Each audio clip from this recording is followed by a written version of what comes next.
doesn't matter. Happy. They're happy. And they may be happier as we are. Sure. You know, who knows? But I never necessarily wanted to be rich, but I wanted to get along and be productive in my community and raise my family and provide for my family and enjoy life. That's important, enjoying life. Now, if you make all the money in the world and you're not happy, that's a bad deal. That's a bad deal. You know, you can have an upset stomach, and it doesn't matter no more. Nothing matters except stopping that upset stomach. You know, that's amazing that you said that. Let me tell you what happened 30 minutes ago. I was getting ready to come out here, and Milton said, "I guess you need to get ready to go here." And I said, "I got a toothache. I'm not sure I can make it." I mean, I had a really bad toothache, and I never have a toothache. And she came back in a few minutes and had a cup of water and a lead. She said, "Take this, drink this water," and I did. And now it's a little bit, but not any big deal. But it was important, like you say. When I thought about it, I thought, my goodness, and I never have a toothache. But anyway. That reminds me of the guy that had was at the buffet, and the guy passing out the butter. And he said, "I'd like some more butter." And the guy said, "I can't give you any more." And this went on and on. And finally he said, "Hey," he says, "do you not know who I am? I'm the so-and-so, so-and-so." And the guy said, "Yeah, but I'm the guy in charge of the butter." There you go. You know, that's funny. That reminds me of a story, a true story. When I was the county mayor, I got invited over to Summerfield Johnston's cabin up on the mountain above Dunlap. He had 4,000 acres or some number, and I think that's right, and a 110-acre lake, a man-made lake, and a nice log house.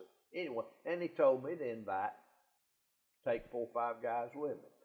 Well, I did, and Harry Deathrow, the mayor of the city, he went with us.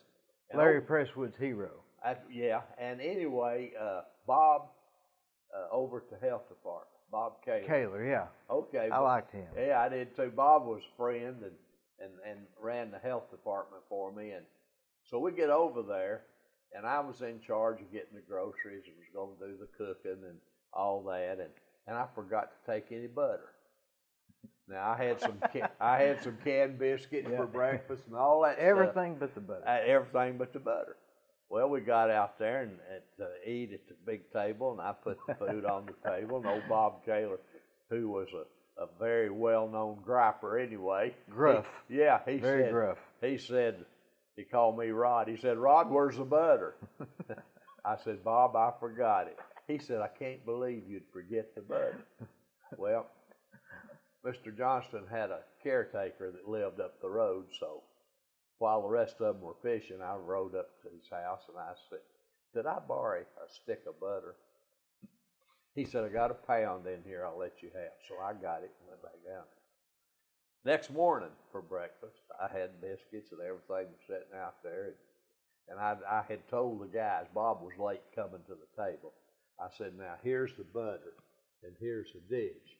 But I said, I'm really going to put this stick of butter. I'm going to leave just a little bit here."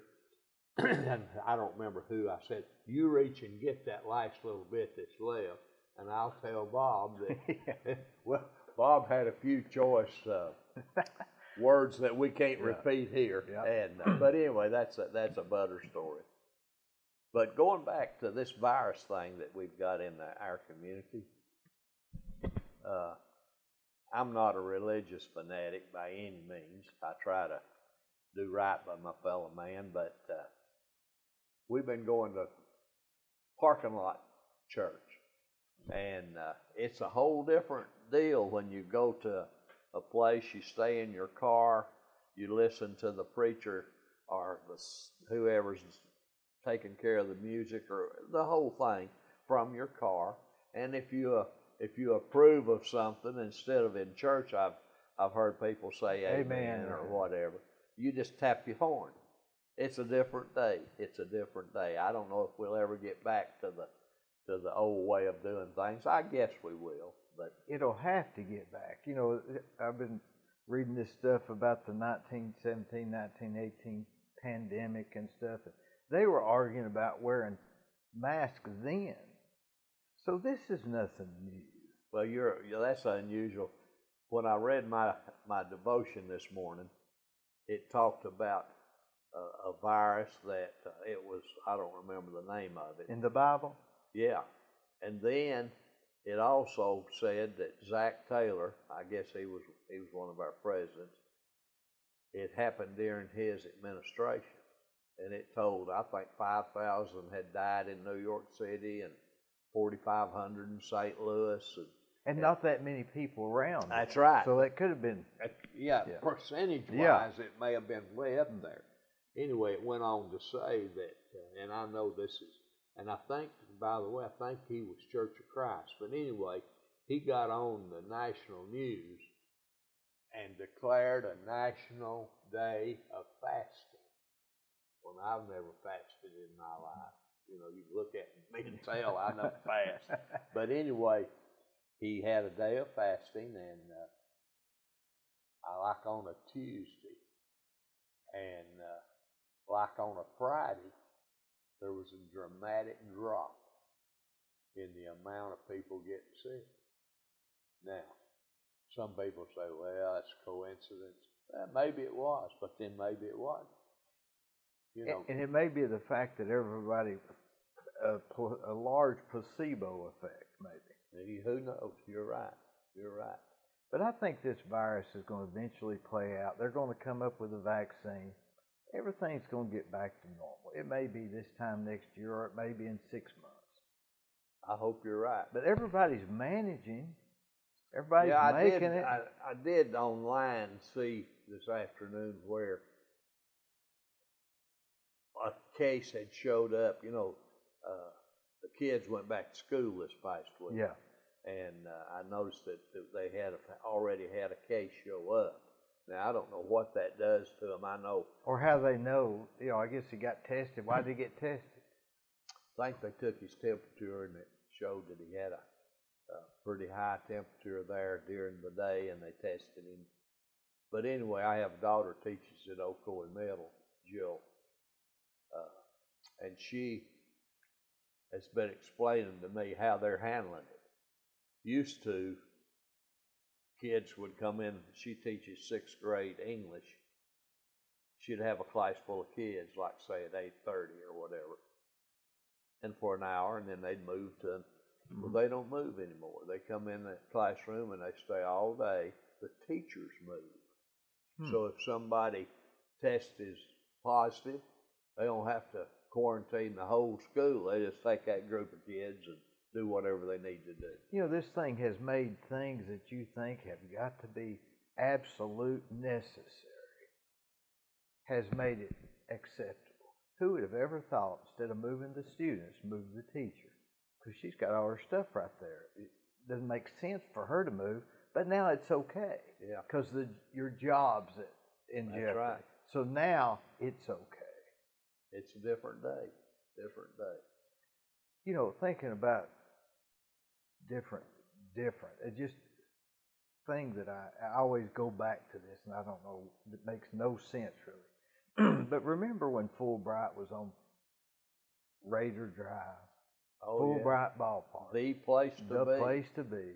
Yeah. You know, they would have, I remember as a kid, I guess I was there from age 6 to age 14. I mean, I lived there. Yeah. You know, so many memories. And in fact, Corky Whitlock, I got his picture right here. But they had didn't they have a parade like a? They did. What? And you'd have I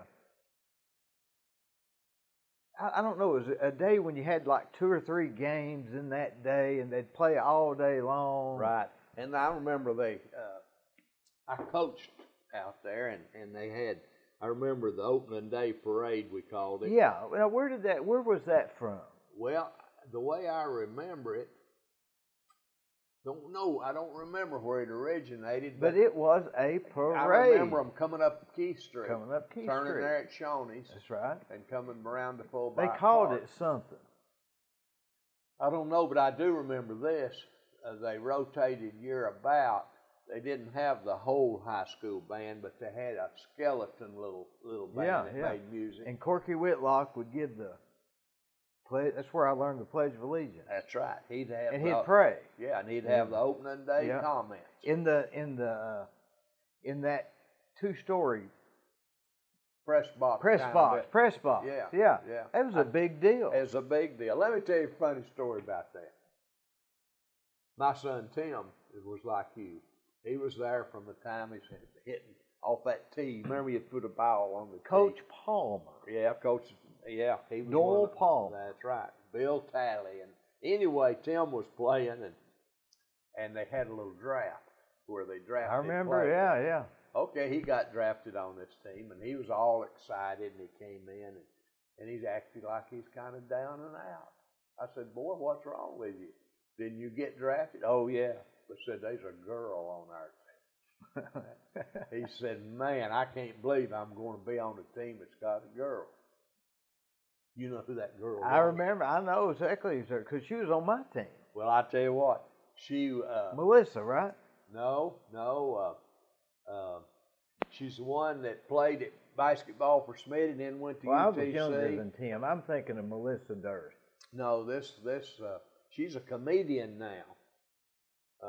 And does it for a living. Man, I can't think of her name. But anyway, she's the best player they had. She's the best player. She led the team in batting, did it all. Mm-hmm. And the year that Tim played, you know, they had a little league, and somebody won the league, and then they played against the All-Stars. The All-Stars. Well, and then they'd pick you for the All-Stars. That's right. Anyway, Karen Mills. Yeah. Karen Mills, that was her. And anyway, Tim was playing center field. Never forget this. Miltine and I was so proud, you know. We were sitting up there in the stands. Well, right in the middle of the ball game, without calling timeout, without saying anything to anybody, here he comes, running in from center field. And I think, well, he's got to say something to the coach. Well, he went right on through the gate and in the bathroom. Behind the concession stand. That's right. Yeah. And it stopped the ball game. And then in a minute, here he come running out, and he still's not said anything to coach, and headed back to center field. Well, everybody cheered. It was a funny incident. But like you say, boy, it was a place to be. Well, why did they rally around? I can't see this community having a parade for the game day at one of these local parks. People just don't do that anymore. No. Was it a small town, or are the people different? Well, I tell you what, I do think they have. I think you and I are not involved anymore, and we don't know. You know, they closed Fulbright Park down and moved out to the county park. See, I don't even remember what year they closed. I don't either. But now they have a big day out there now. When they open up for the season, or before this virus thing they did. They had a big day. I don't know that they had a parade necessarily, but it was an all-day and dinner on the ground kind of deal. So you're saying that it's not necessarily that they've changed that. It's just we're not in that circle. I'm not a kid. Yeah, we're not in the loop. And I don't think there's any way out there to maybe have a parade. But they do have a big day and a kickoff and all that. It's a pretty big deal, I'm being told. Was Corky Whitlock, he was always the guy that did the announcement. Yeah, he was the voice of sports in Bradley County. From like what, 65? No, before that. When I graduated from college in 58, I took a job in Copper Basin as a basketball coach and was there a year. And got an offer of a job at the YMCA here the next year and moved back. and Corky was here then, and that was in 1960. Was the YMCA at the old place on 4th Street, or? The YMCA was in that little white building over that used to sit by the Central Avenue YMCA, where the Denning School is now. There was a little white building set on the corner. Is it the red tea place or something? No. The building's gone now, Oh, okay. and it was the youth center before it was the Y. Oh. But anyway, it was a time of. I remember when I went to work there in 1960, I guess. Corky was on WBAC. He was on the morning show every morning, and was the voice. He did the Bradley ball games, and of course Bradley was up here where Old Coy Middle is now, and Jimmy Lovell Field was back behind the school. While I was in college, I was asked to be on a panel picking high school and college football games right before the kickoff of the local McMinn County game. And it's kind of a big deal, you know, and I enjoyed it, and I was a young guy, and when I ran into Corky one day, and I said, Corky, I got an idea. I said, I believe we could make it work, and I believe WBAC could make some money through sponsors. Well, what is it?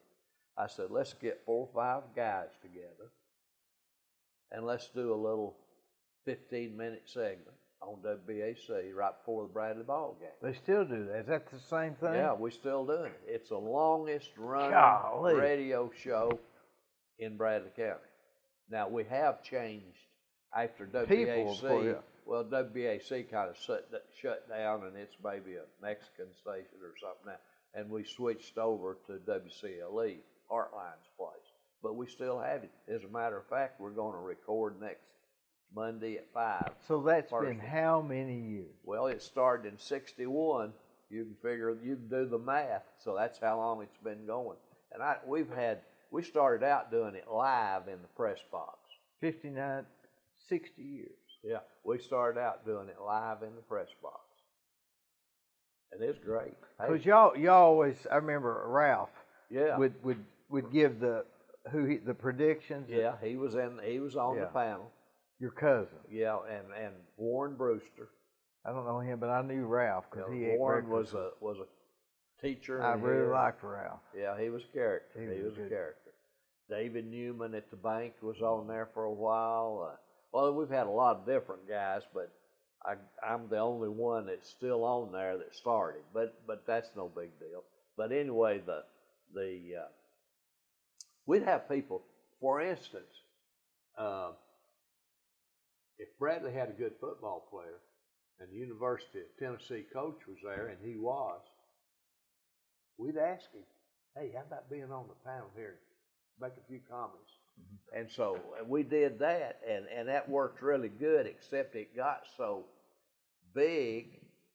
By big, there was so much preparation had to go into it that Corky said, we're going to have to do something. And that's when we started recording it on Monday before the game on Friday. That's where the predictions came in, I guess. That's right. We started then predicting and making comments and wisecracks and all. But Ralph Cartwright couldn't say so squatchy. Yeah. You know, and we'd say, he'd say if they're playing Marion County, he would say, well, Marion County is going to lose. We'd always ask, well, who they playing? You know, and he couldn't tell us. He just couldn't say it. He was a Democrat if there ever was one, wasn't he? Yeah, and you know, he's the only Cartwright I ever knew. The only one I ever knew. And I said, Ralph, you raised a Republican. I know your sisters and your daddy. And he said, well, I married John Leatherwood's daughter, and he's the county road man, and he is a Democrat. And said, when you're sleeping with a Democrat, you kind of think like they do. He didn't have a choice. No, that's right. But let me tell you a funny story that happened one time. I was a volunteer fireman. What age? Let's see, about 19 when I'd graduated from college, and I knew Kenneth Tinsley, and it was a little later than 1960. After you went to Copper Hill. Yeah. Was it desolate at that time? Oh, yeah. I mean, there wasn't nothing there? Nothing. As a matter of fact, I actually lived across the river in McKaysville in a duplex, and I love it up there. I could go up there all the time. And the grass in my front yard just had a very small piece of ground that was my front yard. Never had to mow the grass that year. Grass didn't grow. It was there and it was alive, but it didn't grow. How come? I guess the same chemicals that was in the air that you were breathing that killed everything else. But now let me ask you this. Where's that guy that had that hospital that used to do the illegal abortions? He was like... He was right there. Right there. He was a block from where I lived, Dr. Hicks. That's a whole nother story. Boy, it is. That's a whole nother story. Yeah, it is. An untold story. Well, I'll tell that story. My connection to him. Miltine and I were trying to adopt, and I can. Let me tell you what. In 1960, it was going on like a business. Am I right? He had a production. I went in that building. That little brick building. I went in it. Yeah. It's an ice cream shop now. Is it? Yeah. But go ahead. Well, let me tell you what happened. I'll switch off to that story because that's an important story in our life. We found out after we'd been married a year or two that we were not be able to have children by natural childbirth. So we commenced to look at adoption. Well, the state of Tennessee in 1960. Because you're in McKaysville at the time. Yeah, and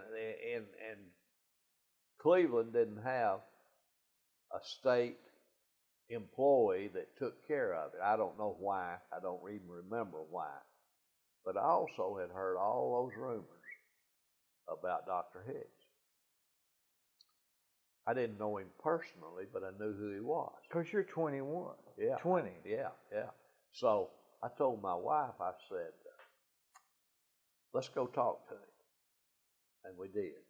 Went in his office. What was he like? Very nice guy. Oh, super nice. Thin, heavy, tall? Well, he was just a normal-sized guy and very congenial, had done really well financially, not only from, I guess, the selling of infants, but through his people up there worshipped him. Because he was in the middle of nowhere. That's right. So he was likened to a funeral director of the old timers. Well, he was an old time doctor. That hey, if you couldn't pay him and you had to give him a dozen eggs, he took it, marked you paid. So that's what he was. Yeah, that's what he was. He's a general practitioner, and he got into providing a place for girls that were not married to come and have their baby. It probably evolved. And it I think you're probably right. It some little girl came in there. Well, she not only didn't need to be a mama at 14 or whatever age, and her parents didn't want her to be, and so they encouraged her to put the child up for adoption, and he probably helped her find somebody. Yeah. Okay. Then it got to be big business. He got to sell it. But anyway, go back to my story. He said, well, I don't have a child now, but I have a young lady that will have a child, and he gave me a date, let's just say 3 months. And he said, give me your phone number, and I will call you, and I will tell you the eggs are ready, bring the basket. And that's your word to know that the child... Because was it illegal then? Oh, yeah, it was illegal, very much so. He had already lost his license in Tennessee, and he had moved across the river to that little brick building into Georgia. McKaysville. That's right. Across the blue line. That's right. He wasn't no further across the blue line than you could throw a rock. That's right. And so anyway, I had a little store here, down 5 Point, and I called Miltine and I said, and we'd been getting ready. We'd had a little bassinet and all that stuff. I said, I'm gonna close the store early. I'll pick you up and we go into Copper Hill. When you say close the store. Yeah, I had that little men's shop at 5 Point. Okay, yeah. And so you'd already moved back to Cleveland. I'd already moved back to Cleveland and had opened up a little men's shop at 5 Point. Haberdasher. Yeah. What do they call it? Well, it was Cleveland Men's Shop, and we sold. They called a haberdasher. Yeah, haberdashery. A haberdashery. Yeah. That was what they called the men's shop. That's right. And our leader was 3 pair of pants for $10. They were imperfect, but a lot of people wore them. Anyway, so we go up there. We go in, and oh man, he welcomes you and all this. And he told me, he said, now it'll cost you. You said an appointment? Yeah, well, he just had called and said, come, and and I told him, I said, we'll be there tonight. Yeah. So he said, I'll meet you there. So we get up there, and he'd already told me on that first visit that I would need to pay her expenses for being there for 3 months or whatever it was.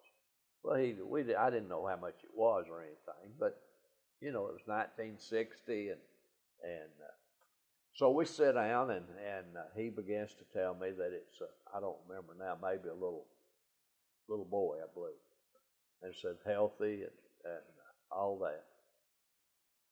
And I said, okay, how much do I owe you? And he said $5,000. Well, $5,000 was all the money in the world to me at that time. Now, had she stayed there for 3 months? I evidently because when I went through there was like room. Yeah, oh yeah, it's just like a motel. Like a motel, yeah. And so I looked at Miltine and she looked at me and we both shook our head. We didn't have it. And I said, Doc, I said, I'm sorry, but I said, I didn't realize it was going to be anything near that much. And I said, we can't afford that. You thought they should be paying you. Well, no, I thought $500 or something, expenses. And I didn't realize that he was making a living doing it. Anyway, he said, well, just let me show you the little boy. And I told Miltine, I said, oh, no. We don't need that. So we left, and that ended our story. And then I was very much interested when all this began to come out on TV. Which is what year? Well, because it's not been that long ago. No, a couple of years ago it was on national TV about these people. 10 years ago? 12 years ago? Maybe. But people were looking for their roots, wanting to know who their birth parents were, birth mama was. But, of course, we went on and went through the proper channels and adopted Tim and Jill, and they're grown and got families of their own. But Doc Hicks was a piece of work now. He owned property. He was a very wealthy guy, but looked like a country doctor. He had kids? Yeah, he had a daughter and maybe a son. Were they from there? Was he from there? Yeah. He married, his wife was raised in the basin, and it was a different deal. That's a part of my life that's very unusual. Going back to my fireman days, what I was going to tell you. Because that came after you was back to Cleveland. Yeah, I came back to Cleveland, and I remember they paid us $10 for each fire you. Who's they? The city. The city.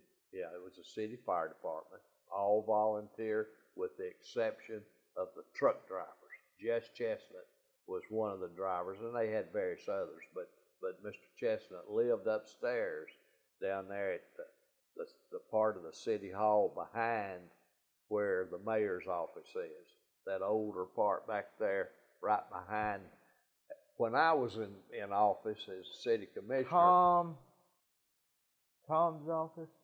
Tom Grant's office? Yeah. Wasn't he in there? Yeah, that building. Yeah. Well, that was he fire died. department. He died recently. Yeah, last week. He was a good guy. Yes, he was. But that was the fire department back in the day, and they had two old fire trucks that actually parked inside the building there. They've since closed that front end and made a conference room or I mean, something. they'd pull in facing that building, like where City Hall is now? They would pull up there and they'd back them in, and they had a brass pole. And like in the movies. Yeah, they had a brass like pole. Like the Three Stooges. Yeah. They always go in down and the pole. Jess Chestnut slide down that pole when the alarm would come in, crank up that old American LaFrance truck, and people would, if it's in the daytime, he'd go by a certain street and they'd swing on the side of it.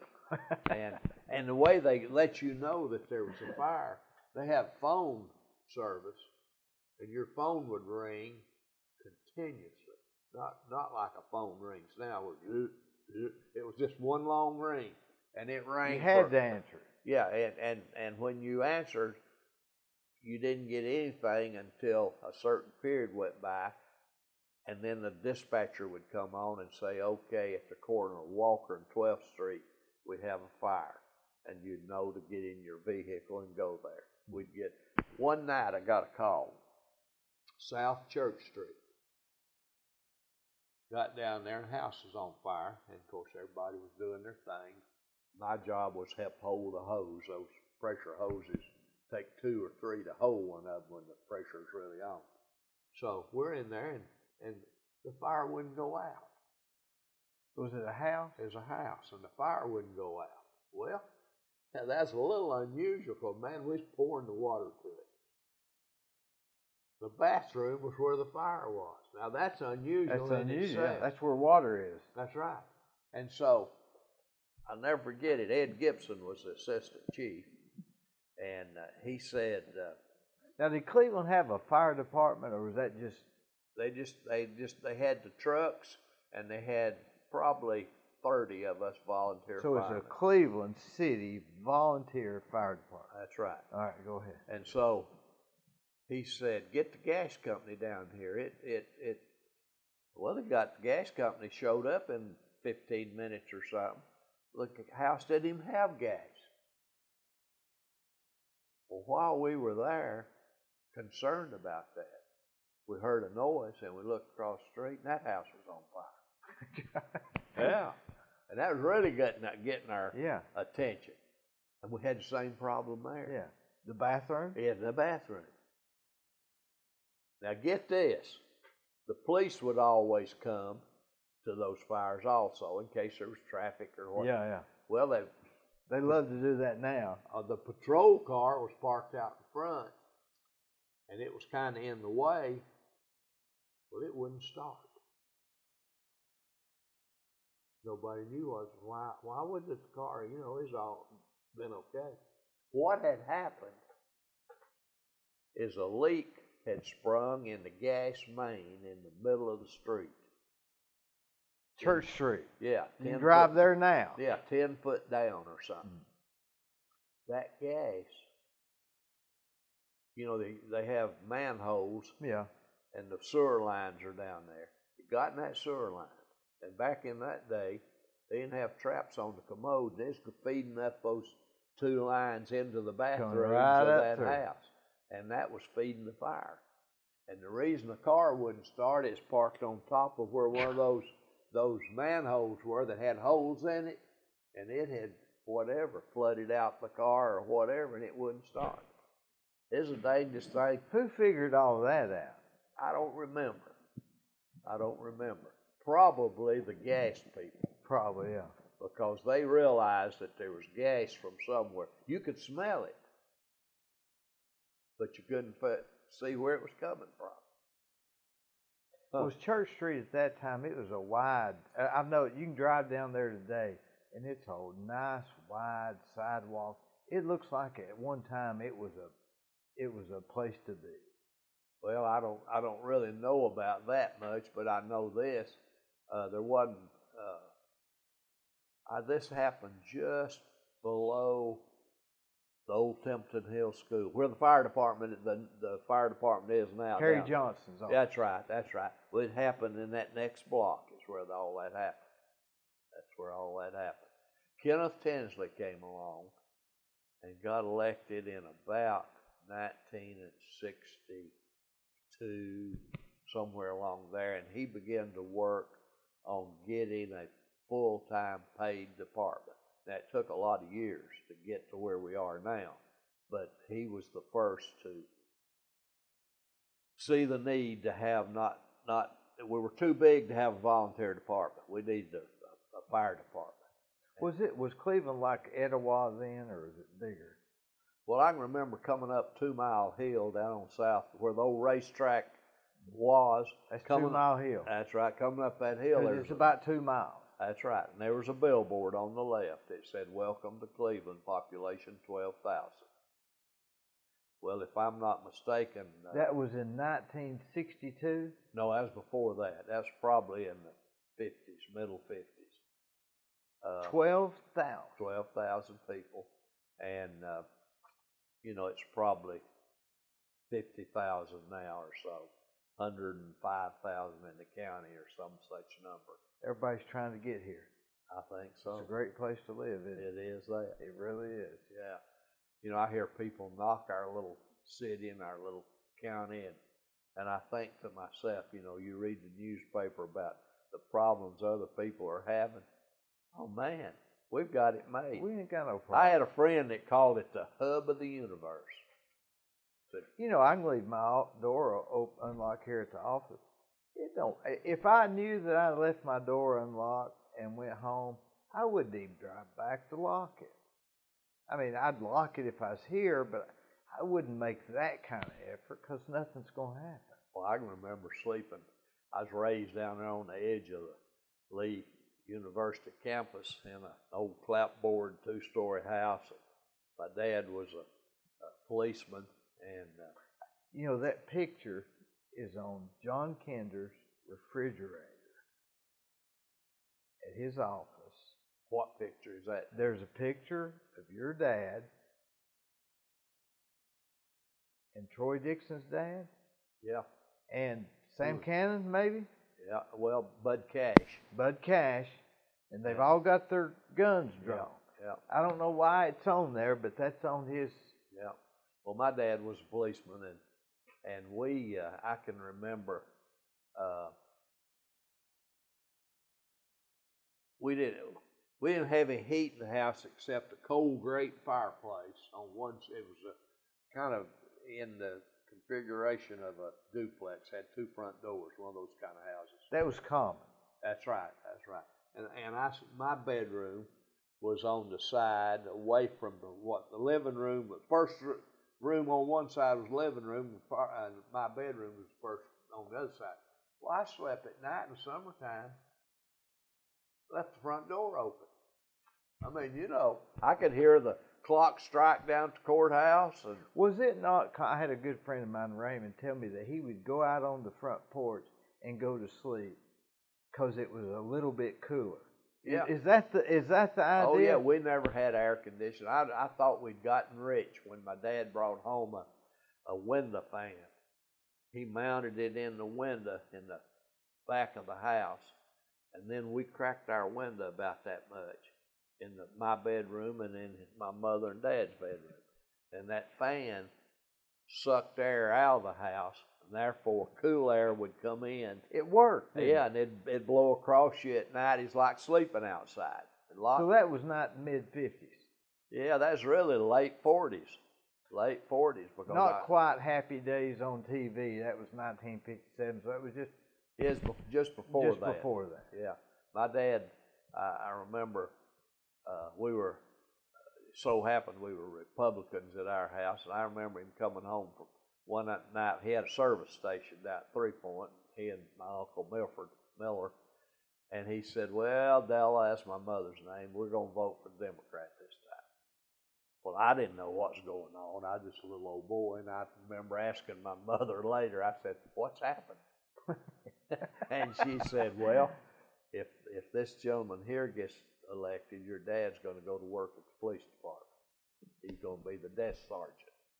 Well, he got elected, and my dad finished out 18 years, I think, the rest of his life. And they were literally still busting up whiskey, oh yeah, moonshine sticks. Yeah, mostly the county. But yeah. That's how short of a time span it was. Oh yeah.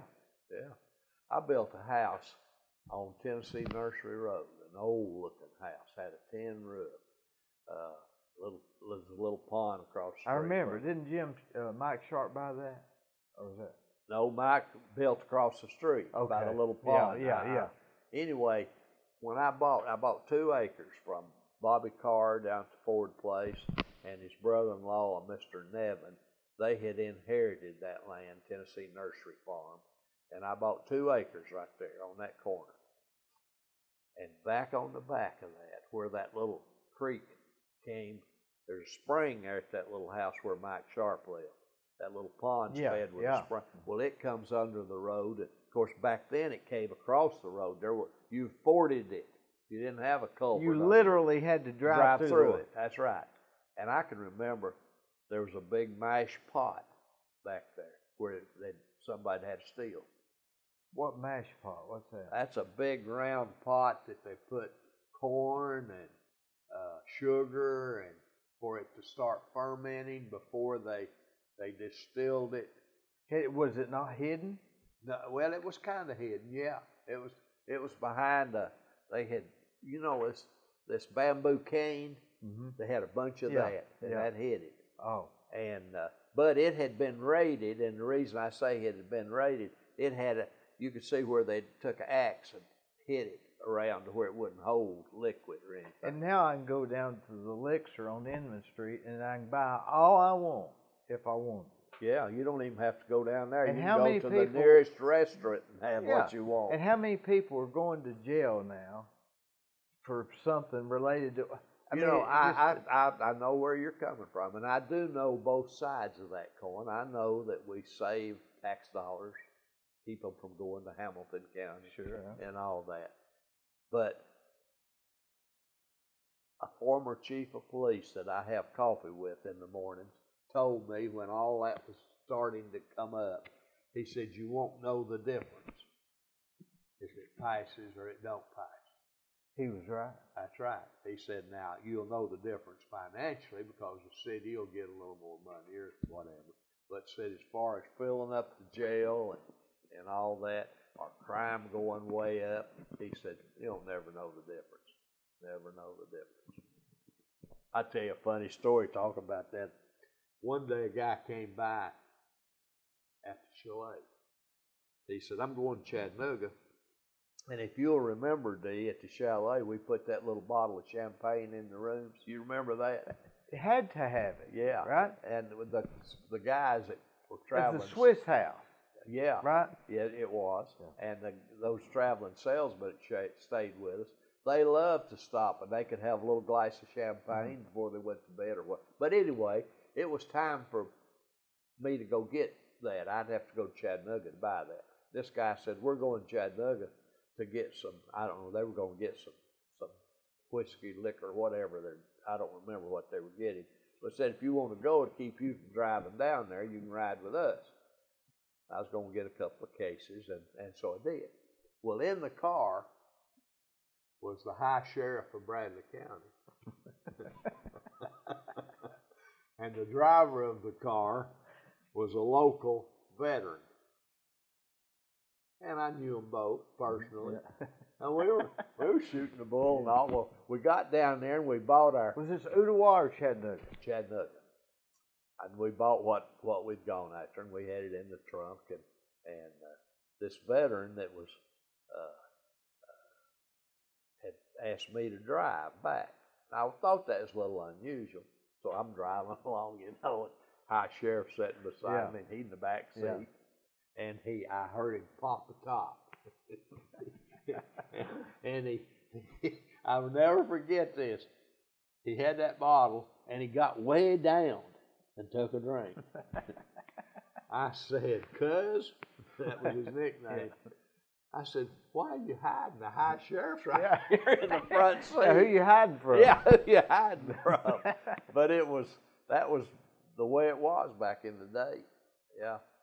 It's just a couple of rules change, and it's okay. That's right. Yeah. Like I say, I drank a glass of wine with my meal at night. Well, my mother thought that was a sin from the word go. And now my dad was a Methodist. He wasn't Church of God. My mother was. And when they'd raid Rusty's or somewhere, the policeman would get them a fifth and bring it home, and he'd put it in the pantry, and my mother just raised Cain with him, and he'd say, "Now, Della, you know I'm not a drunk, I'm not a drinker," but said a little cough comes along or whatever, why? And I was curious as a kid. Well, that level in that bottle wouldn't go down, and he wasn't coughing. But it was I feel like, I know you grew up in a good time, and you're quite a bit younger than I am, but I felt like I grew up in the perfect time. They say the 50s was the perfect time to grow up. It was. There wasn't a lot going on. The war was over. That's right. And times was good. Nobody wanted to fight no more. That's right. And the things that had been rationed was back on the market. You could buy a BB gun. Well, during the war, you couldn't get a BB gun, a kid could. Elvis Presley came out. That's right. That's right. I was going to Bradley High School in 1954, I guess. And Elvis came along, and it's a big deal, boy. I mean, you ain't nothing but a hound dog come along. That's a silly song, really. But you can listen to it today. Anytime you get to Googling stuff on the internet, you'll always end up, if you stay there long enough, looking up old Elvis songs. And we had the old Bradley snack shop up here across from what's Oco and Middle now. Yeah, isn't that for sale right now, or they got a sign for sale? I don't know. Anyway, they'd let us walk across the street and eat lunch. I went to Bradley 4 years and never ate in the cafeteria. They let you eat lunch? They'd let us go over there and eat lunch. Well, they wouldn't do that today. No. So some things are more stricter and some things are less strict. And I can remember Elvis music. Oh, man, some of those girls could jitterbug, dance, and there was a few of the boys. I was not one of them. I sat on the sideline and watched them. Yeah. Sit in the weed. Yeah, but anyway, and that reminds me of another story. Well, after I had served as city commissioner, 3 offices came vacant. There was 5 people, and they're staggered. 3 comes vacant, and then 2 would come vacant. City commissioner. Now, you were a commissioner before you was county executive? Yes. Okay. And back now, they're not in commission form of government. It's councilmen now. But anyway, there's 5 of us. There's 4 commissioners and a mayor. And had 3 openings. And a local fella, a friend of mine, I'm not saying anything bad about him, Grover Ash ran for all 3 of them at the same time. He used to eat breakfast with us. That's right. He ran for 3 offices. Ran for all 3 of them at the same time. And I remember I told him, I said, Grover, you can probably get elected to one of them. But he said, I'm just going to show you that I can win all 3 of them. So he signed a petition to run for all 3. He got petition for all 3.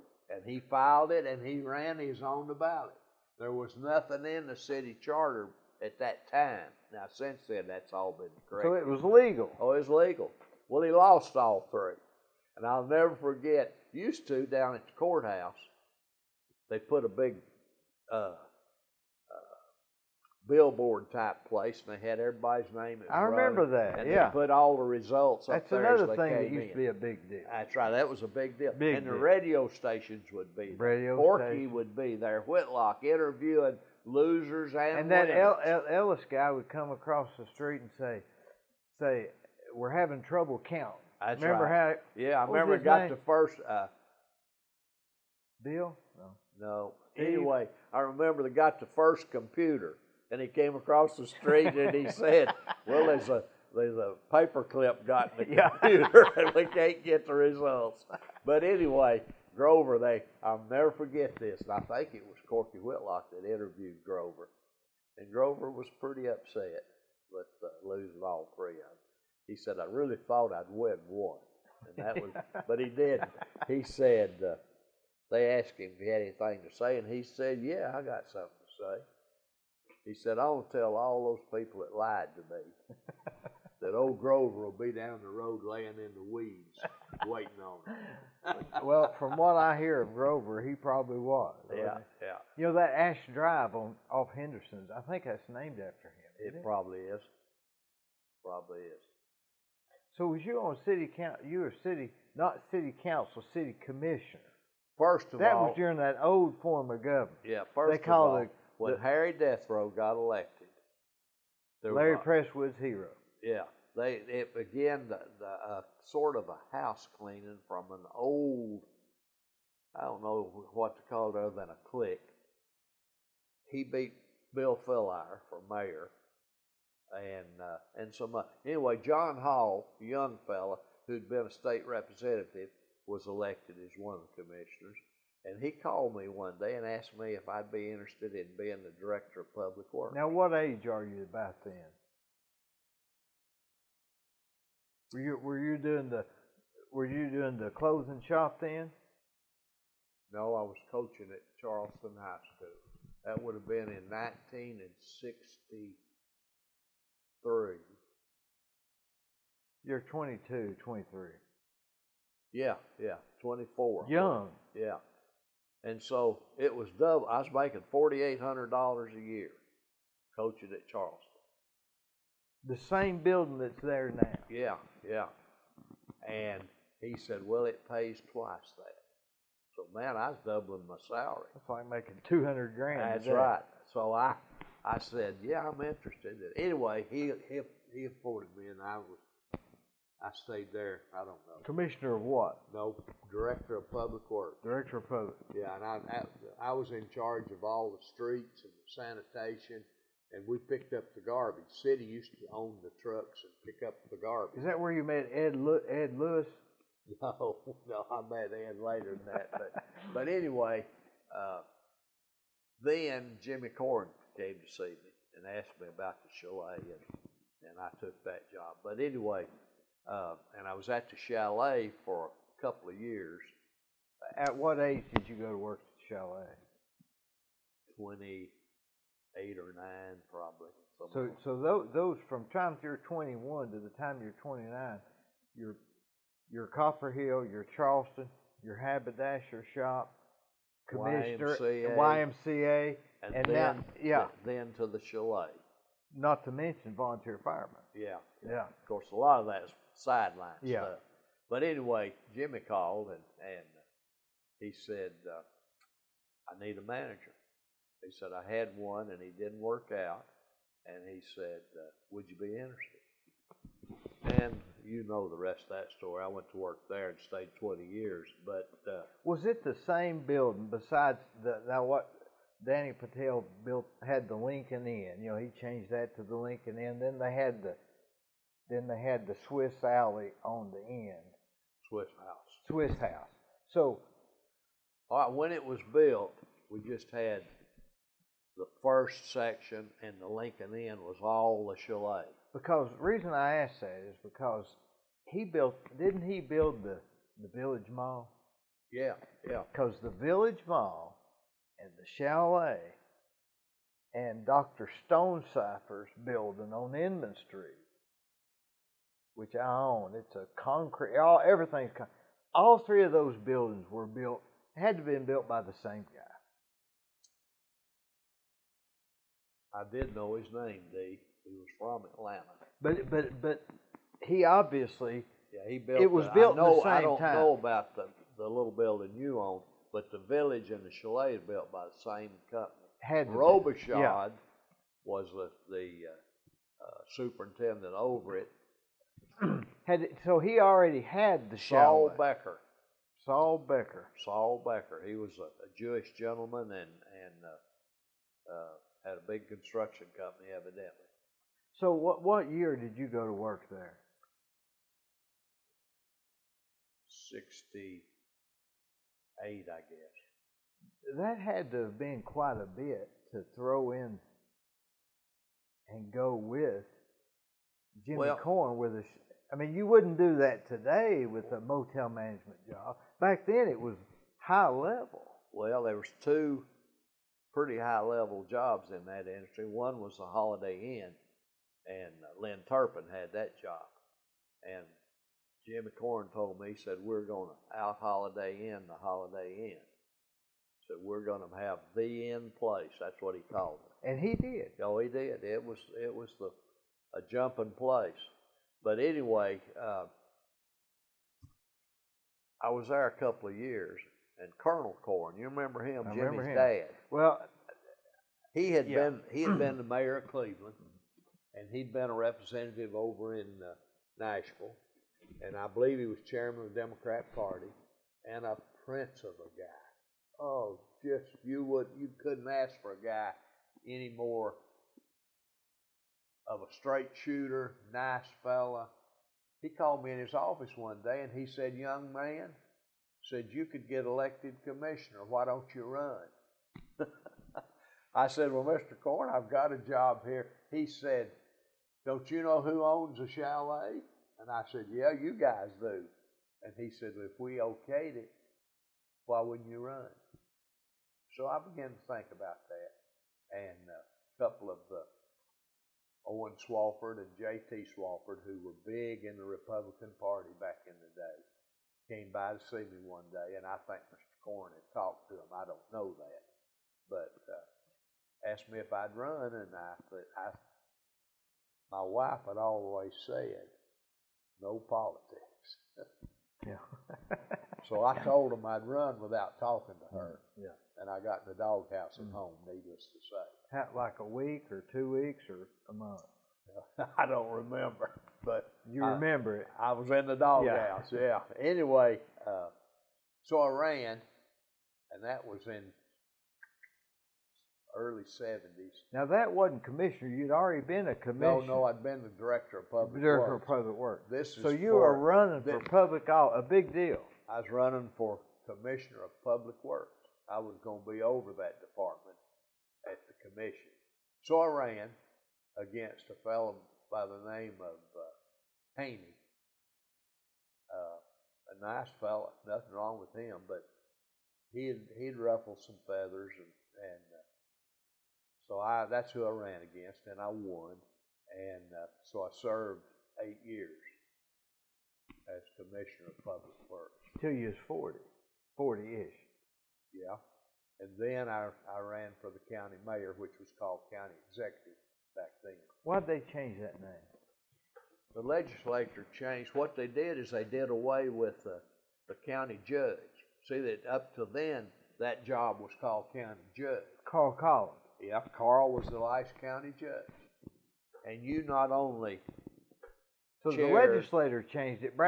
Cleveland or Bradley County? No, it changed all across the state. Up until that time, the county judge not only was chairman of the county commission and took care of the budget and all that, but he also had jurisdiction over juvenile court. That explains why Carl ended up being the juvenile court judge. Probably so. And so now, Carl did not run for re-election. When they did away with the judgeship, he had gotten into certificates of need for nursing homes and that sort of thing. And he was going back to his law practice. Yeah, but anyway, and a good guy too, isn't he? Yeah. And so I ran. They asked me then if I would run for, county executive, and it was a 4-year term. Well, man, I'd already run. See, every time you're elected, you had to run twice because you had to run in the primary and in the general, and it got to be a job, yeah. And I ran 6 times, counting those, and I won 5 of them, and then I got beat the last one. But I served 4 years as county mayor, and now that was a job. City commission was nothing like county mayor was that's what Gary Davis had. Now, that's a job because you're in charge of about a $90 million budget. And with no real control. I mean, the county commission can change it, add to it, take away from it. So you're like in charge of something you can't be in control of. That's right. In a sense. That's right. Well, you get it prepared. If they don't like it, That reminds me of building custom homes. Yeah, that's right. Same sort of thing. It is. You're hiring yourself a boss that doesn't know what they're doing. And what I tried to do, and Gary Davis has done it too, is present a balanced budget. And let them take it or leave it. That's right. And then if they want to do it, then it's off your shoulders and it's their ball game. In theory. Yeah. Well, that happened in this when the county raised taxes. It was a balanced budget, and the county mayor was telling us. So Gary had it all. Yeah, that we didn't need to raise taxes, but they did. But anyway, that's not what we're talking about. But I served 4 years there, and then I got beat in 1986. Would you think that was because of burnout or because? Oh, I knew my rope was short. You just over the years you end up making some people mad. That's right. It just builds up. You're up. damned if you do, and you're damned if you don't. Every time you make a decision, one's happy and one's sad. That's right. And you get enough that's sad to where you just can't win. That's right. You couldn't win for nothing. That's right. I knew my rope was short. I thought I could win one more time in a close race, and then never could be elected again. Well, I miscalculated a little bit there, but anyway. But, hey, I don't have any What'd you complaints. do then? Started doing what you do for a living. I started building. And I built. You talked about custom homes. What I did is I built a house and moved in it. And then put it on the market. I believe I've been married. Well, I know I've been married 64 years, and I believe last count, I moved 38 times. It'd take you a while just to move 38 times, not to mention build the 38 houses. You're right. And then a lot of times, I'd build a pretty nice house, put it on the market. Well, somebody come by and buy it. And I'd have to go rent a house. Yeah. Move in it, and start building me another one. A lot of people would move into the chalet. Yeah. During that, to get the finish. But anyway, it's my life, and I've tried to. Well, you hadn't done any? Have you done any? You hadn't been in any careers since. Not really. I've fiddled with some things. The city appointed me to the utility board, and that's. If you was to, I was telling somebody the other day you were on the board. I can't not remember the name of that place. I know who. On Old Chattanooga Pike. What's the name of that? That place on Old Chattanooga Pike that you're on the board of. Life Bridge. Life Bridge. I couldn't think of that to save my life. Yeah. So if you was to say how many boards you've been on, you probably don't even remember. Well, let's see. Old Timers Hall of Fame. Life Bridges. Boys Club Board, 30 years. Utility board, I don't know, 15 years now, probably. Southeast Tennessee Community Corrections. The administrative board at my church. That's all I'm on. No now. county, no planning commission. Oh yeah. I was chairman of the regional planning commission. I served on the city planning commission and the county planning commission. All three of those. That's a 9 right there. Yeah. But now, did you start the emergency shelter, or was that Kenneth Tinsley? No, I was on that board that started that. I will say this, Brother Littlefield is really the catalyst that got it going. He was doing it through his church, and he came to the city commission and said, guys, I need help with the homeless. And he did, I'm sure. Yeah. And let me say this about Brother Littlefield.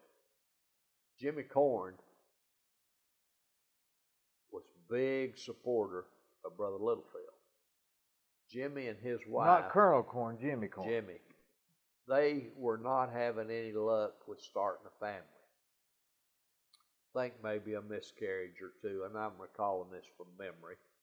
And in some way, Brother Littlefield found out about it. And Jimmy told me this himself. He said, one day I got a knock on the front door. Went to the door, and it's Brother Littlefield. He said, Brother Jimmy, come out on the porch. Did he talk like T.O. Larry? Yeah, he did. So Jimmy said he went out on the porch and said, I sat down in the swing, and I thought he'd sit down in the chair, but he didn't. He said he came over and sat down in the swing with me. And said he reached over and got my hand, was holding my hand. He said it's a little awkward to be sitting on your front porch with a guy and him holding your hand. Especially then. Yeah. And so Brother Littlefield said, Brother Jimmy, I want to pray with you.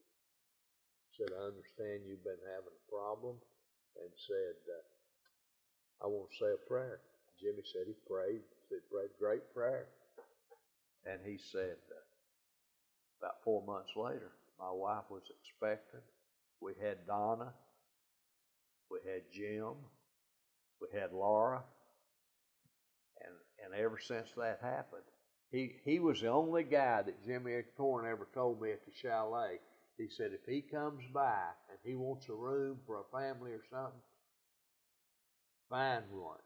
He said if we don't have one, get him one at another motel. Don't let him pay for it. We pay for it. People treated T.O. Larry like that too. Yeah. Anyway, so Jimmy would bring in his clothes that he was discarding, and he'd ask one of the employees there at the chalet to take it to the Salvation Army or whoever. Well, of course, I knew Brother Littlefield did the same thing, so I'd direct them to Brother Littlefield. Well, Brother Littlefield told Jimmy one day, he said, oh man, he said, it took a while for my wife to alter that cashmere sport coat, but said, it sure does feel good. He said, you couldn't buy just a little smaller size, could you? But anyway, Jimmy and Brother Littlefield, they had a special bond. Were they about the same age or different? I believe Brother Littlefield was just a little bit older. Another one that had the same bond with him is Ben Moore. With Brother Littlefield? Yeah. Ben's got his picture hanging in his office. Now, Brother Littlefield, that's Steve Hartline's grandfather, yeah.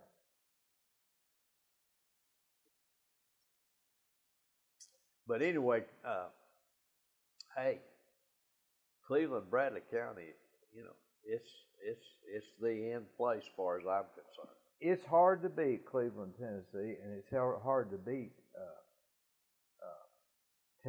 Tennessee in general. You're right. You figure we're about 9 hours from anywhere. Right. And it's, but going back to those boards, I'm 84 years old. I'm retired. I'm not rich, but I don't have to worry about, my finances and it's something to do. And I feel like, and I don't want this to be taken wrong, I feel like I'm at least paying something back to my community. And I really feel that way. And I like to say, some people say, he's bragging. That don't have nothing to do with it. Nothing to do with it. When I go to Life Bridges, and we make those decisions down there to help those people that can't help themselves, they have mental or physical or both kind of problems, man, it makes you feel good. That's pay in itself. And I'm not sure that it doesn't take a burden off the rest of us. Well, it could. I mean, think about that. It could. I've been on that board 37 years, and it's amazing how many people have come through that program. You don't ever graduate from that program. You die. We have clients that are 80 years old, and of course most of them do not live to be real old because of their physical condition and so forth. But it's who started that? I know that guy. Ralph Summers started it. No. Here's what happened. We just had a Ralph Summers Day. He had a child that he was having to take to Chattanooga every day. And he got with some local folks. I believe the first Mrs. Lockhart was one of the first directors. Dan Gilly was a director in the early years, as was Martell, Catholic church fella. John Cate was on that board. Dr. Horner was one of the early people on that board. And then Walter Hunt. That's who I know. Well, he got hired later. His daughter. He had a daughter. He did. Walter Hunt got hired, and Walter is really the one that brought it to the front. I think so, yeah. Walter's dad was a big-time politician at the state level through the highway department. And Walter got in with some people, and see, most people think Life Bridges is a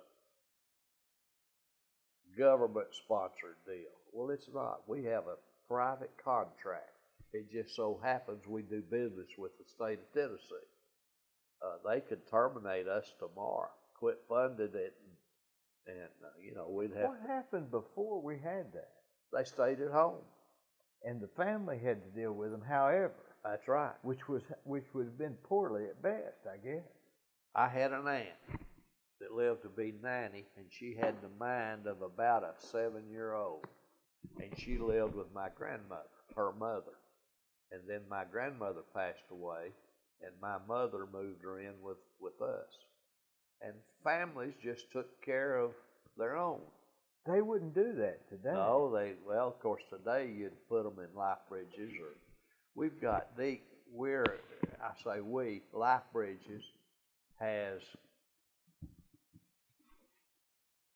we're the 8th largest employer in Bradley County. We employ over 500 people. That's almost unbelievable. It is. 500 we have over 30. So our biggest industry, one of our 8th biggest industry is Life Bridges. And we own or lease over 30 houses or duplexes in Bradley County. And we have our clients in there. And where do they get the money to pay the rent? We have this contract with the state. And let's just, for the sake of talking, say you have a son that needs that service. Okay. First thing they do is test that child to see what the mental capacity is. And if it's 70 or less, they're eligible for our program. They're eligible for state funding. And you probably can't fake this test. This is a good test. No, you can't. And so you get so much money a month for that individual. I believe we've got 170 or 80 clients in Cleveland, and we do a little bit in Polk County. They don't have anything, so we do a little there. And we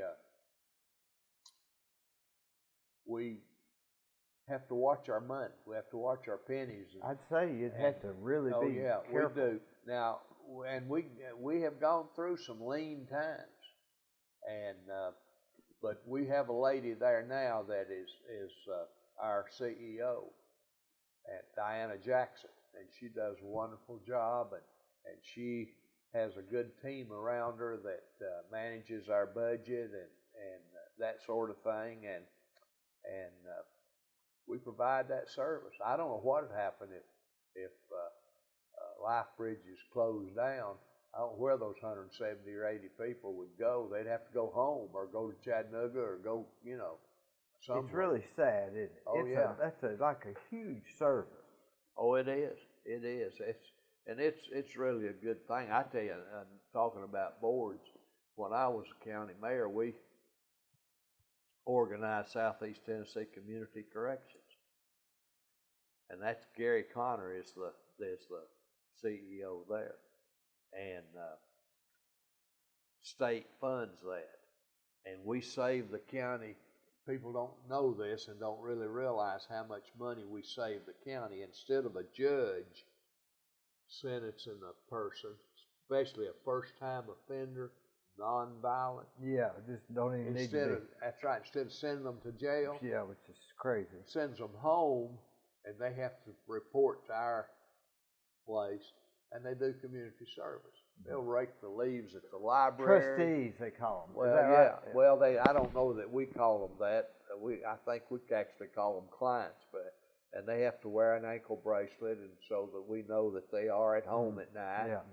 And they do anything. That's 5 counties. We have 5 counties we look after. We do all. If a school has got. How many is on this board? Well, all of the sheriffs and all of the county mayors are on that board. And then each county is allowed to appoint 1 or 2 regular folks in the community. So we have an executive committee on that board, which is made up of about 5 or 6 of us that were there from the beginning, that kind of know the inner workings of it. And we meet twice a year, I guess, and the board meets 4 times a year. And we have to sign off on the budget. The state comes in and does an audit, all that sort of thing. Our budget in that, it's not a great big budget, maybe $600,000 a year. And that pays for a director, a secretary, and 2 workers out in the field that checks those bracelets when they're not where they're supposed to be, and all that. Now, once they get out there and they got that bracelet on, they don't do what they're supposed to, then we have the authority to send them to jail. So it's kind of like if it's a non-violent crime, then y'all can kind of watch after, this group kind of watches after them until they screw up on it too, and then they have to go to jail. It's kind of like a warning. That's right. Well, what the judge does, and they really are wonderful folks to work with us. If it were not for the judges, our program wouldn't work. Our judge, okay, let's just say that this person appeared before the judge. It's a nonviolent crime, especially if it's a first-time offender. Judge, you mean like in Bradley County? Yeah. Who would that be, Judge? Well, like Judge Donaghy. Not Swafford. That's a different thing. No, that's Sessions Judge. Okay. This is more criminal judge. Mike Sharp. Those kind. Anyway, they say, okay, I'm going to give you probation, and you're going to work some community service to work off your probation, and I'm going to give you 3 months, and you'll report ever so often. And the judge lays it all out to them. Now, if they'll do that, hey, they sleep at home at night, and all that, and they can even go to their job. If they've got a job, they can go to work today. Plus, they're not dangerous people anyway, or they wouldn't be in the program. Maybe you got they caught. Really don't even need to be. Maybe they got caught smoking pot. Whatever. Something that's going to be legal before, like this busting up whiskey stills or something, right? Probably moonshine stills. But anyway, it's a great program, and it keeps the county from having to feed them at the jail and provide them a uniform and all that stuff. Somebody to watch them. That's right. So, it's a great program, really. It's well worth the money that the state provides for it, and they are all across the state. We're just 5 counties here. Is it in other country or in other states or just Tennessee? I don't know about that, but it's all across the state of Tennessee. It's just a way to help hedge inflation, budget going up, keeps it and down. Probably a stutter step for the people. Man, I better stop doing this or that. I might get right. I don't want to go to jail. That's true. But now you're now that you say you're retired, right? that you're doing these weddings. That's a whole nother story. Now, how in the world? Well, I'm going to tell you what happened. When I left the county mayor's office, I've got a degree in education. Because you tutored some, or no? I substitute yeah. teaching. Well, what happened is Dr. Denning called one day. He said, "Don't you have a degree in education?" I said, "I do." He said, "Well, why don't you help us out?" And I said, "Like what?" And he told me, and it didn't pay. I think it paid $54 a day. Mm-hmm. You can shoot marbles and make more than that. But anyway, so I said, "Well, I'll try it." And so I did that for a little while. But what happened during that time, Donna Simpson called one day.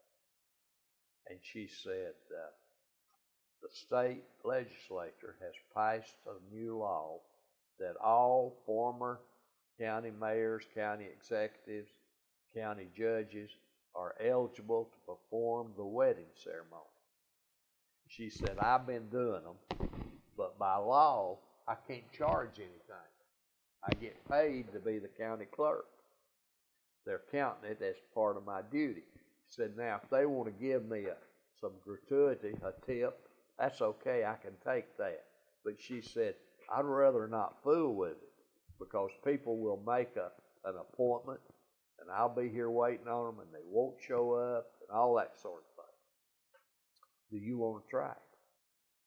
Well, here again, I was retired, not doing much. I said, "Yeah, I'll help you a little bit on that." So I got started. The girls down there, they've been really nice to me. Had you performed weddings before? Well, when I was county mayor, I performed a handful. Well, who's allowed to perform a wedding? Well, an elected official that while you're in office. So a county commissioner could do it? Yeah. Could an elected? Yeah, not only the dog catcher. Yeah, they can't. They're just hired. No, you can't. I assume the mayors can. Okay, and a constable. Yeah, I believe a constable can, but I'm not sure about that. Isn't it something that a guy that's just elected to an office that has no education or no training or whatever can hook two people together that can ruin their lives? You're right. But well, let me tell you a funny story. I hadn't been elected long and had never married anybody. And this lady stuck her head in my door. And now Robin Hicks, I don't know if you know Robin. Yeah, Scott's ex-widow. Yeah, okay. She was my secretary. And she was trying to keep them, you usually go through a secretary and they say, so-and-so needs. Well, this lady wouldn't, she just went right on around her and came, stuck her head in the door and said, "You marry folks?" And I said, "Well, I understand I have the authority to, but I never have. How much you charge?" I said, "Well, by law, I don't think I can charge you anything. If you want to give me something, that's up to you." She said, "Line up." Well, when she said that, through the door came this old boy and this girl, and she was about 7 months expecting, pregnant. I signed the marriage license, and my secretary, Robin, brought in a little ceremony, had it in a book. I went through the little ceremony, and I thought I'd be nice when I finished, and I said, "You can kiss your new wife." And that old boy said, "I don't want to kiss her," and out the door he went. And you'd already said, "I do." Oh, he'd already said, "I do." And Mama said, "No, you've already kissed her." I had another one. I tell you, I had one call. Dee, and said, "I want to get married on my lunch hour." And I said, "Well, okay, I'll wait down here, 12 o'clock. So in comes these two ladies and this guy. They've got the license. And they get back there, and I fill out the paperwork. And I don't know which one of them's the bride. And back then, you had to have a witness. And I said, "Okay, which one's the bride?" And they looked at each other, and they said, "Well, we want you to marry him to both of us."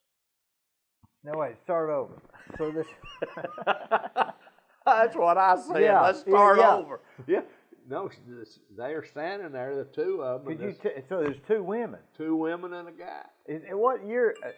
Two women and a guy. Yeah. And so I said, which one's the bride? Oh, yeah, because there's two women. Yeah, two women. Yeah. And they said, well, we want you to marry him to both of us. I've seen TV shows on that stuff. Well, it took me by surprise. Yeah. I mean, I hadn't been there long, and so I thought about that. And I don't know if it's legal. Oh, it's not legal. And so I'm thinking, now, what do I do next? And so before I could say anything, she said, we've been sharing him. So we're going to keep on sharing him. I said, hold everything. I said, that's more information than I need. Yeah. And so I did think pretty quick. I said, no, I tell you what. I said, I've got to marry him to the name on this marriage license. I can't marry him. That was your out. Quick thinking. That's right. And they said, well, that's okay. That's okay. So I start the little ceremony. And I asked him, I said, do you take this lady? What all the jargon. He didn't say anything. He's just standing there grinning. I guess I would too, wouldn't you? And so he looks at her and she looks at him and she says, I do. Well, he's a little Hispanic guy and he's illegally in the country and he's marrying an American citizen and he's getting legal. Yeah. And they're getting him a man.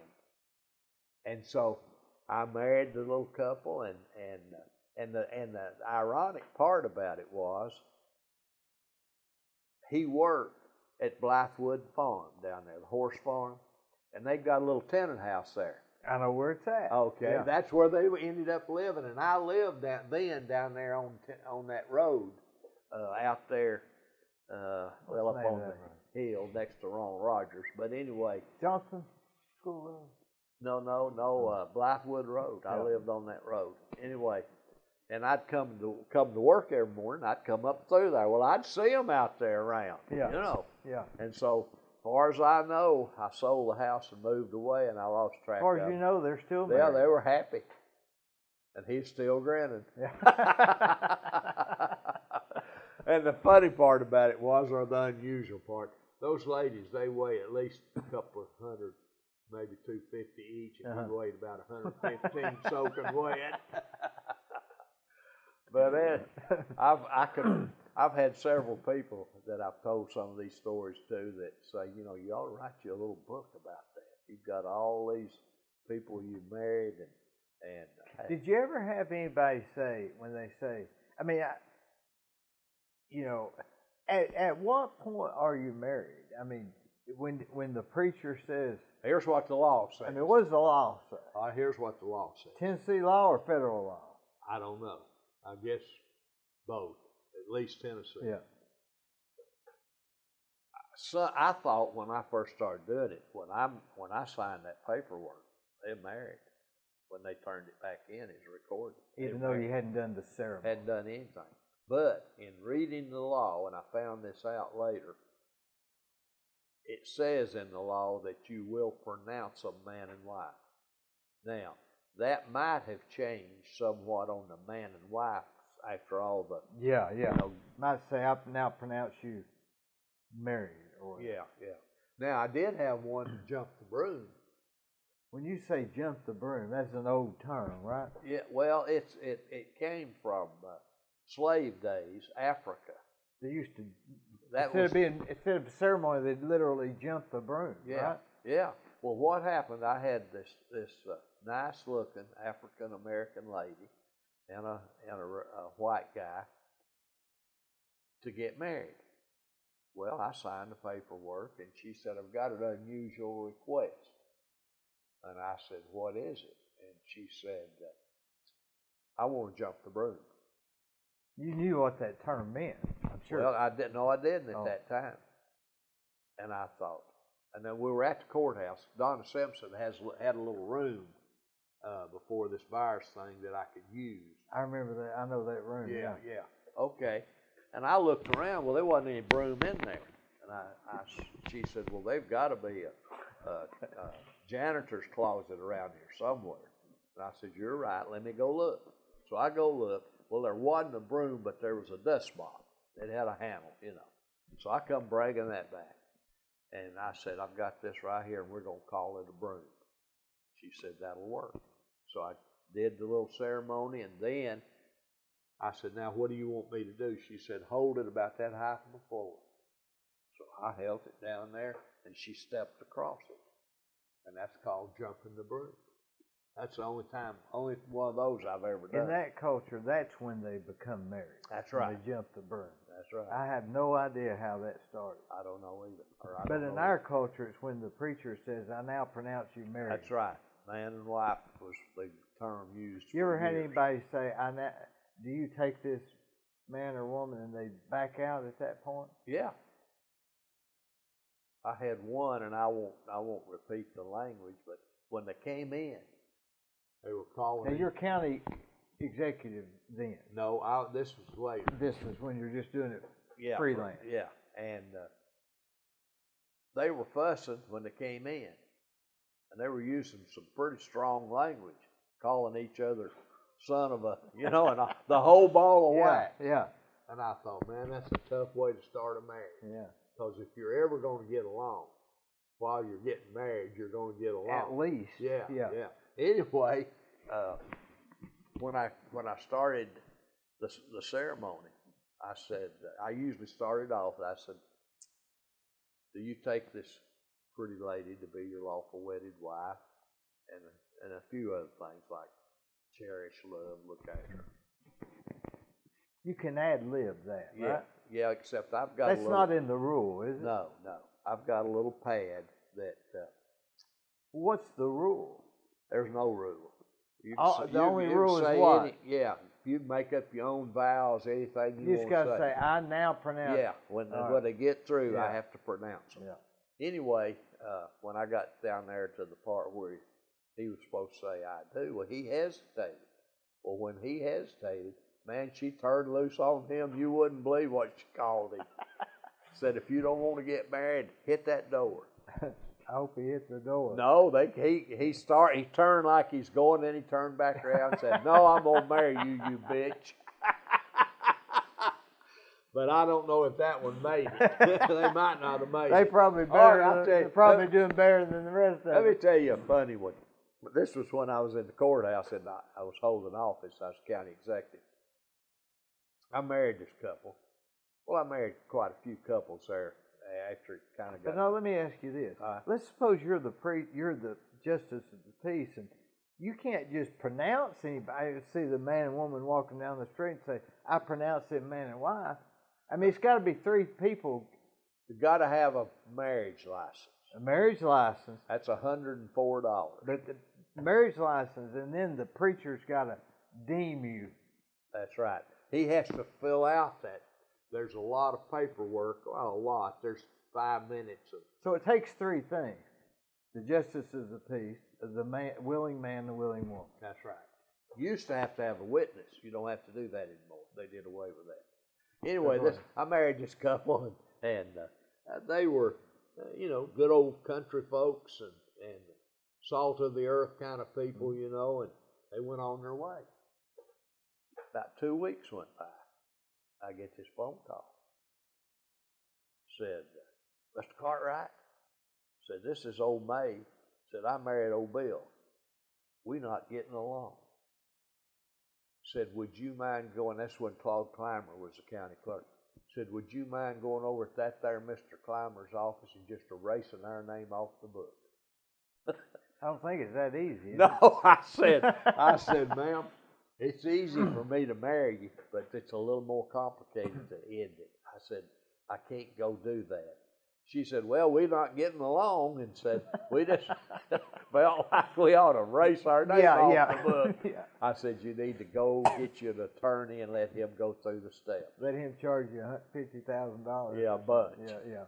Of course, they didn't charge them that much because I didn't figure they had any. It don't cost you much to get in them. It costs you a lot to get out of them, right? Oh, who was it? Louis Gazard that said, Now, instead of marrying somebody, just find a woman he didn't like, buy her a house. Yeah.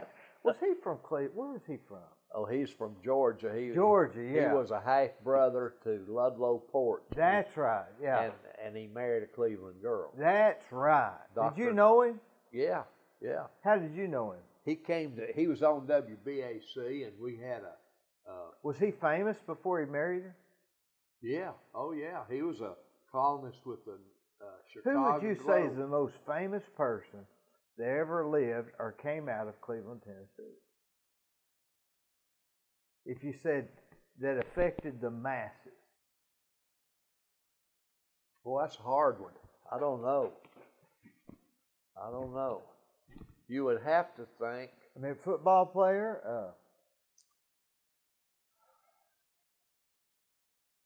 The one senator. The people that I say people.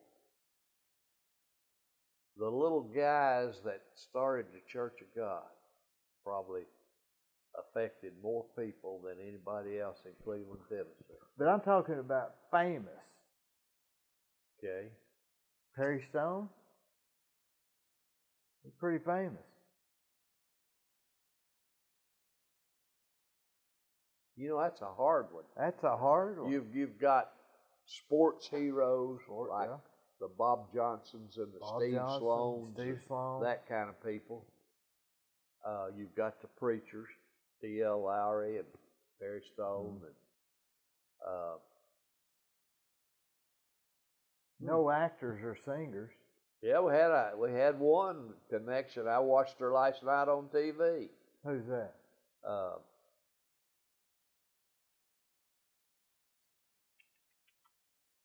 Was married to Willis Moore, Joanna Oh, Moore. I know. She played on Andy Griffith. Yeah, Andy Griffith. Yeah. She was shot the gun, right? That's right.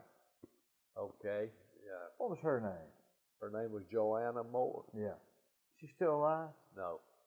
You know who she married?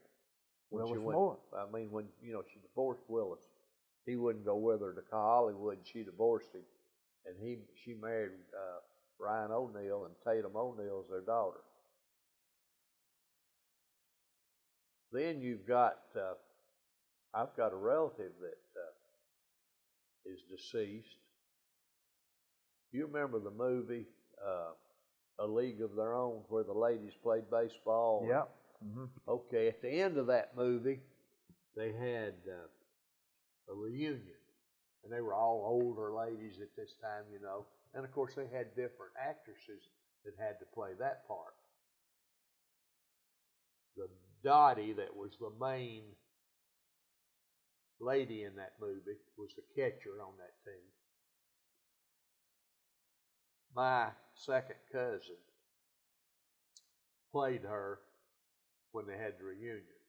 Her name's Lynn Cartwright, and she's got a Facebook. She's deceased, but she made all kinds of movies, and her family come from Beggs County, and my daddy's uncle was her grandfather, and she married a guy named Leo Gordon, and Leo Gordon was the bad guy in the John Wayne movies.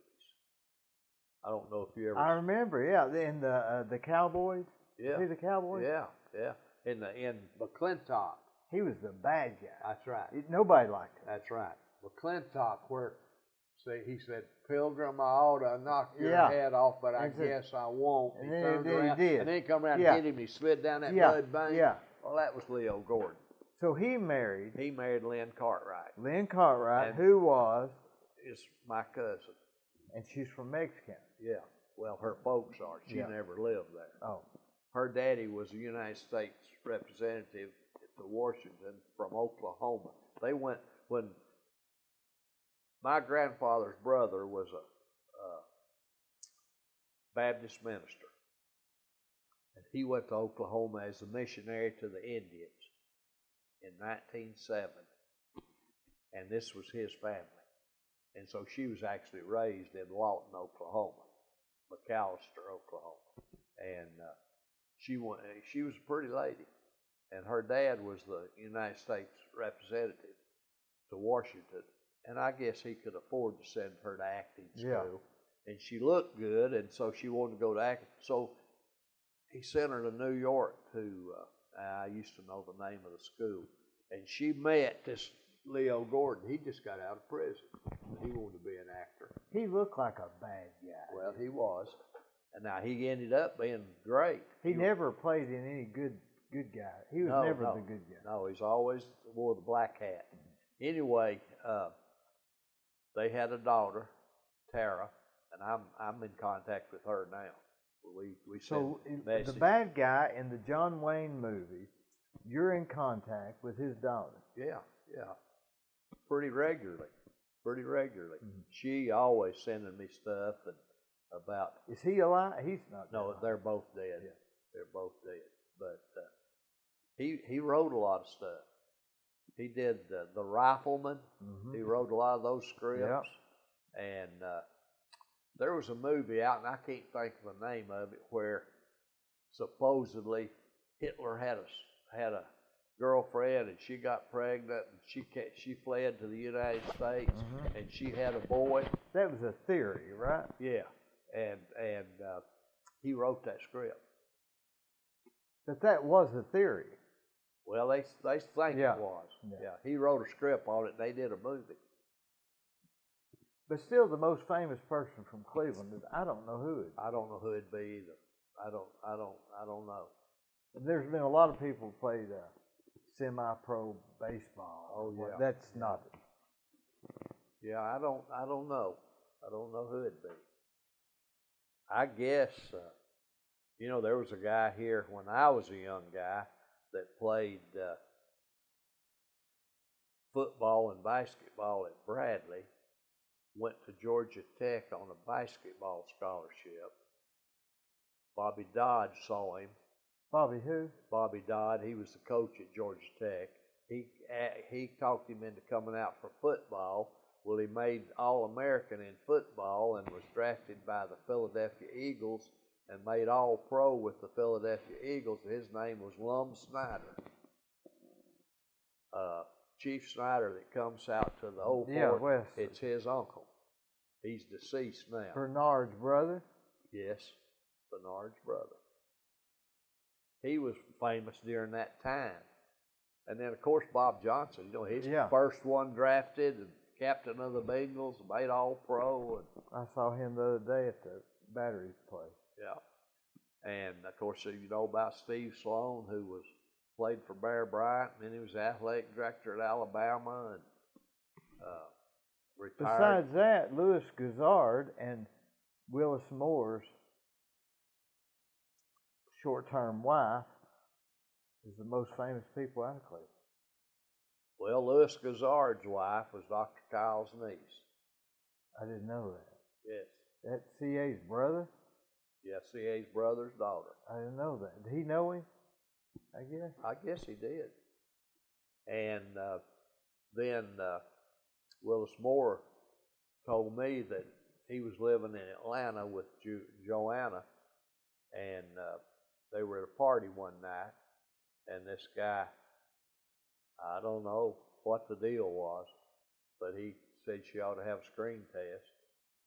And she said, well, I'll do that. Evidently, she was leaning toward all that anyway.